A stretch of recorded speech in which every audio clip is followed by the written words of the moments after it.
ನಮಸ್ಕಾರ ಎಲ್ರಿಗೂ. ಆಗಸ್ಟ್ 9 ಆಟಿ ಹುಣ್ಣಿಮೆ. ಕರ್ಕಾಟಕ ಮಾಸದಲ್ಲಿ ಬರುವಂಥ ಹುಣ್ಣಿಮೆ ನಾವು ಆಟಿ ಹುಣ್ಣಿಮೆ ಹಬ್ಬ ಆಚರಿಸ್ತೀವಿ. ಇದಕ್ಕೆ ಹೆಣ್ಮಕ್ಳು ಹಬ್ಬ ಅಂತ ಸಹ ನಾವು ಹೇಳ್ತೀವಿ. ನಾವೆಲ್ಲ ಸಣ್ಣವರಿರಬೇಕಾದ್ರೆ ನಮ್ಮಮ್ಮ ನಮ್ಮನ್ನು ಬೆಳಗ್ಗೆ ಎಬ್ಬಿಸಿ ಬಟ್ಟೆ ಲಂಗ ಹಾಕಿ ಎಲ್ಲ ಹೊಸಲು ಬರೆಸ್ತಿದ್ಲು. ಆವಾಗ ನಮಗೆ ತುಂಬ ಟಾರ್ಚರ್ ಅನಿಸ್ತಿತ್ತು. ಆದರೆ ಈಗ ನಾವು ನಮ್ಮ ಗಂಡಂದ್ರ ಮನೆಗೆ ಬಂದಾಗ ಬೆಳಗ್ಗೆ ಎದ್ದು ಚೆಂದ ಮಾಡಿ ಸೀರೆ ಉಟ್ಕೊಂಡು ಚಿನ್ನ ಎಲ್ಲ ಹಾಕ್ಕೊಂಡು ಹೊಸಲು ಬರೆಯುವಾಗ ಅದು ಕೊಡುವ ಖುಷಿನೇ ಬೇರೆ. ಅವಳು ಹೇಳಿದೆಲ್ಲ ಈಗ ಅರ್ಥ ಆಗ್ತಿದೆ. ಬನ್ನಿ, ನಾನು ನಿಮಗೆ ಹೊಸಲು ಪೂಜೆ ಮಾಡುವ ರೀತಿ ವಿಧಾನವನ್ನು ಹೇಳ್ತೇನೆ. ಆಟಿ ಹುಣ್ಣಿಮೆ ಹೊಸಲು ಪೂಜೆಗೆ ನಾವು ಹುರುಳಿ ಹೂವನ್ನು ಹಾಕ್ತೇವೆ. ಹುರುಳಿ ಹೂ ಎಂಬುದು ವಿಶೇಷವಾದ ಹೂ. ಆಟಿ ಹುಣ್ಣಿಮೆ ಹೊಸಲು ಪೂಜೆಗೆ ಈ ಹುರುಳಿ ಹೂ ತುಂಬ ಶ್ರೇಷ್ಠ. ಹುರುಳಿ ಹೂ ಹೇಗಪ್ಪ, ಇದು ಅಲ್ಲಿ ಇಲ್ಲೆಲ್ಲೂ ಸಿಗಲ್ಲ. ಇದನ್ನು ನಾವು ಮನೆಯಲ್ಲಿ ಮಾಡುವಂಥದ್ದು. ಆಟಿ ಹುಣ್ಣಿಮೆಯ ಹಿಂದಿನ ದಶಮಿ ಹುರುಳಿ ಮತ್ತು ಅರಸಿನವನ್ನು ನೆನೆಸಿಡುವಂಥದ್ದು. ಮತ್ತು ಅದರ ಮಾರನೇ ದಿನ ಅದು ಏಕಾದಶಿ, ಹುರುಳಿಯನ್ನು ಬಿತ್ತಬೇಕು. ಬಿತ್ತಿ ಅದನ್ನು ಮುಚ್ಚಿಡಬೇಕು. ಆವಾಗ ನಾನು ಅರಿಶಿನ ಯಾಕೆ ಹಾಕಿದ್ದು ಹೇಳಿದರೆ, ಇರುವೆ ಬಂದು ಹುರುಳಿ ಹೂವನ್ನು ಹಾಳು ಮಾಡದೇ ಇರುವ ಹಾಗೆ, ನಮಗೆ ಗಾಳಿ ಅಥವಾ ಬಿಸಿಲು ತಾಗದೇ ಇರುವ ಹಾಗೆ ಅದನ್ನು ಮುಚ್ಚಿಡಬೇಕು. ಹೀಗೆ ನಮಗೆ ಆಟಿ ಹುಣ್ಣಿಮೆ ದಿನ ಹುರುಳಿ ಹೂ ರೆಡಿಯಾಗಿರ್ತದೆ. ನಾನು ನಿಮಗೀಗ ಹೊಸ್ತಿಲನ್ನು ಬರೆಯೋ ವಿಧಾನ ಹೇಳ್ತೇನೆ.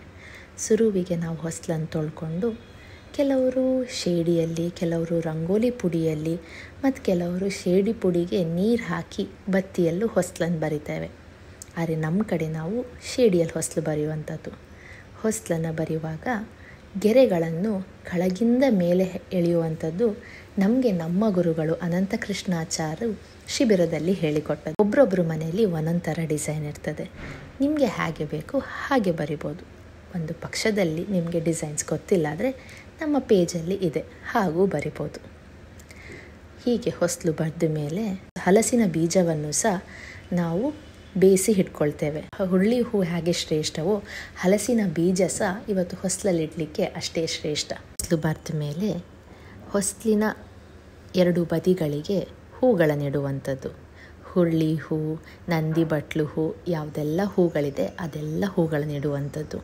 ಅದಾದಮೇಲೆ ಒಂದು ಕಡೆಗೆ 4 ವೀಳ್ಯದೆಲೆ, ಒಂದು ಕಡೆಗೆ 5 ವೀಳ್ಯದೆಲೆ ಹೂ ಇಡುವಂಥದ್ದು. ಅದಾದಮೇಲೆ ನೀವು ಬೇಯಿಸ್ಕೊಂಡ ಹಲಸಿನ ಬೀಜವನ್ನು ಇಡುವಂಥದ್ದು. ಮತ್ತು ಕೆಲವರು ಮಂತ್ರಾಕ್ಷತೆ ಹಾಕ್ತಾರೆ ಹೊಸಲಿಗೆ, ಮತ್ತು ಕೆಲವರು ಮಂತ್ರಾಕ್ಷತೆ ಬದಲು ಹೆಸರು ಬೇಳೆ ಸಹ ಹಾಕ್ತಾರೆ. ಇದಾದ ಮೇಲೆ ಹೊಸಲಿನ ಮಧ್ಯದಲ್ಲಿ ಹಾಲು ಮತ್ತು ನೀರನ್ನು ಇಟ್ಟು ಸಮರ್ಪಣೆ ಮಾಡುವಂಥದ್ದು ಹೊಸ್ತಿಲಿಗೆ. ಅದಾದಮೇಲೆ ದೀಪಗಳನ್ನಿಟ್ಟು ಹೊಸ್ತಿಲಿನ ಮೇಲೆ ಹೊಸ್ತಿಲಿಗೆ ನಮಸ್ಕಾರ ಮಾಡುವಂಥದ್ದು. ಇದೆಲ್ಲ ಮಾಡುವಾಗ ಹೊಸ್ಲು ನಮಸ್ಕಾರ ಮಾಡುವುದು. ಹೊಸ್ಲು ನಮಸ್ಕಾರ ಮಾಡಬೇಕಾದ್ರೆ ದ್ವಾರದೇವಿ ನಮಸ್ತುಭ್ಯಂ ದ್ವಾರಕೇಶ್ವರ ಭಾಮಿನಿ ಪತಿದ್ವಾರ ಹರಿಗುರು ಭಕ್ತಿಂ ಪುತ್ರಾಂಷ್ಟ ದೇಹಿಮೆ ಅಂಥೇಳಿ ಹೊಸ್ಲಿಗೆ ನಾವು ನಮಸ್ಕಾರ ಮಾಡುವಂಥದ್ದು. ಇದೆಲ್ಲ ಆದಮೇಲೆ ಹೊಸ್ಲಲ್ಲಿಟ್ಟ ನೀರನ್ನು ನಾವು ತಗೊಂಡು ಹೋಗಿ ತುಳಸಿ ದೇವರಿಗೆ ಹಾಕಿ ಅರಿಶಿನ ಕುಂಕುಮ ಹಚ್ಚಿ ಪ್ರದಕ್ಷಿಣೆ ಬಂದು ನಮಸ್ಕಾರ ಮಾಡುವಂಥದ್ದು. ಮನೆಯಲ್ಲಿ ದನ ಇದ್ದರೆ ದನದ ಕಾಲಿಗೂ ನೀರು ಹಾಕಿ ಅರಿಶಿನ ಕುಂಕುಮ ಹಚ್ಚಿ ಪ್ರದಕ್ಷಿಣೆ ಬರುವಂಥದ್ದು. ಮನೇಲಿ ನಾವು ಹೀಗೆ ಹೊಸಲು ಬರಿತೀವಿ. ನಿಮ್ಮ ಮನೆಯಲ್ಲಿ ನೀವು ಹೇಗೆ ಹೊಸಲು ಬರಿತೀರಿ ಅಥವಾ ಹೇಗೆ ಹೊಸಲು ಬರೆದಿದ್ದೀರಿ ಅಂದ್ಕೊಂಡು ನಮಗೆ ತಿಳಿಸಿ. ಹೋಗಿ ಬರ್ತೀನಿ.